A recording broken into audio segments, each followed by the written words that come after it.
गड़बड़ी हुई तो बिहार को बांग्लादेश और नेपाल बना देंगे। भड़काऊ बयान देने पर सुनील सिंह पर एफआईआर भी दर्ज हुई है। ये बहुत बड़ी खबर आपको बता रहे। देखिए, आरजेडी नेता सुनील सिंह, जिनकी तरफ से ये बयान और भड़काऊ स्टेटमेंट दिया गया है और ये कहा गया कि अगर मतगणना में गड़बड़ी हुई तो बांग्लादेश जैसा हाल होगा। यानी कि यहां पर किस तरीके से माहौल को खराब करने की कोशिश सुनील सिंह की तरफ से की जा रही है। हालांकि इस पूरे मामले को देखते हुए एफआईआर भी दर्ज कर ली गई है। कुल मिलाकर देखिए, बहुत ही ज्यादा इस वक्त अगर हम बिहार की बात करते हैं, स्थिति देखिए, क्योंकि एक तरफ खुशी का माहौल एग्जिट पोल आने की बात, तो दूसरी तरफ कहीं ना कहीं देखिए निराशा जरूर देखने को मिल रही है। लेकिन विपक्षी दलों का इससे इनकार और उनका ये कहना है कि देखिए, हम भरोसा नहीं करते हैं, एग्जिट पोल के जो नतीजे सामने आए हैं, जीत तो हमारी होगी। लेकिन उससे पहले सुनील सिंह ने जो भड़काऊ बयान दिया है, वो स्टेटमेंट आपको सुनवाते हैं।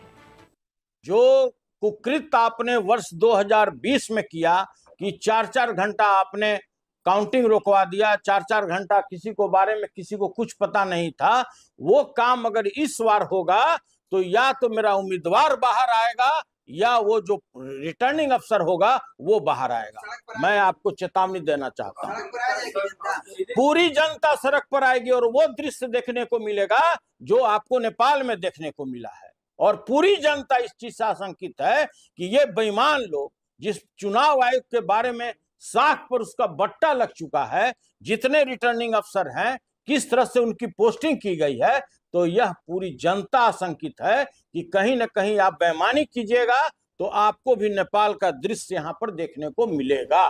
तो आपने सुना सुनील सिंह का किस तरीके से एक बड़ा बयान निकलकर सामने आया, भड़काऊ बयान निकलकर सामने आया। उन्होंने नेपाल का जिक्र किया। जो स्थितियां नेपाल में देखने को मिली, वही स्थितियां बिहार की सड़कों पर देखने को मिलेंगे।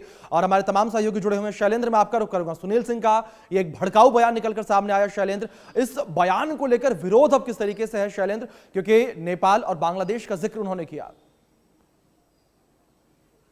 जी देखिए, साफ तौर पे है कि सुनील सिंह ने बयान दिया था और उसके बाद राजनीतिक प्रतिक्रिया भी हुई, लेकिन उस प्रतिक्रिया से ज्यादा यह है कि डीजीपी एक्शन में आए और उन्होंने केस दर्ज कराया। हालांकि केस दर्ज होने के बाद भी सुनील सिंह के जो तेवर हैं वो ठंडे नहीं हैं। वो ये कह रहे हैं कि अगर सच बोलने के लिए हमारे ऊपर 100 केस भी होते हैं तो हम सच बोलते रहेंगे। यानी उनका ये कहना है कि जो हम कह रहे हैं वो सच है। लेकिन इसके बीच में जिस तरह से आपने बताया कि पुलिस मुख्यालय की ओर से, जो पुलिस का राज्य मुख्यालय है, उसकी ओर से शांत की अपील लोगों से की गई है।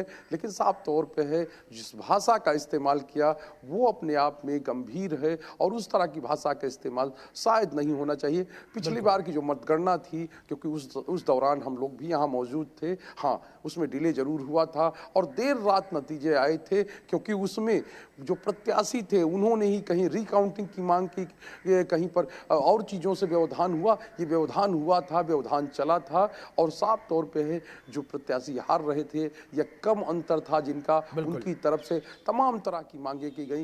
यानी काउंटिंग होनी चाहिए, रिकाउंटिंग होनी चाहिए, तो उसमें समय लगता है। लेकिन बिल्कुल शैलेंद्र, देखिए, बहुत ही हैरान कर देने वाली खबर है। यानी कि जिस तरीके से स्टेटमेंट दिया गया है और अगर किसी भी तरीके से नतीजे देखिए उनके पक्ष में नहीं आते हैं तो स्थिति देखिए उनके बयान के बाद खराब होने की भी संभावना। हालांकि सुरक्षा बलों की लगातार वहां पर निगरानी भी बनी हुई है। बने रहिए।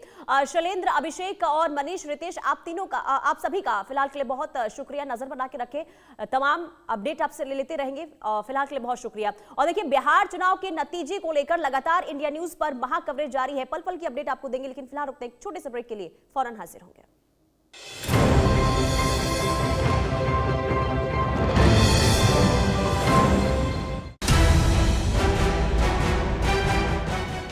उत्तर प्रदेश के मुख्यमंत्री योगी आदित्यनाथ के नेतृत्व में अयोध्या एक बार फिर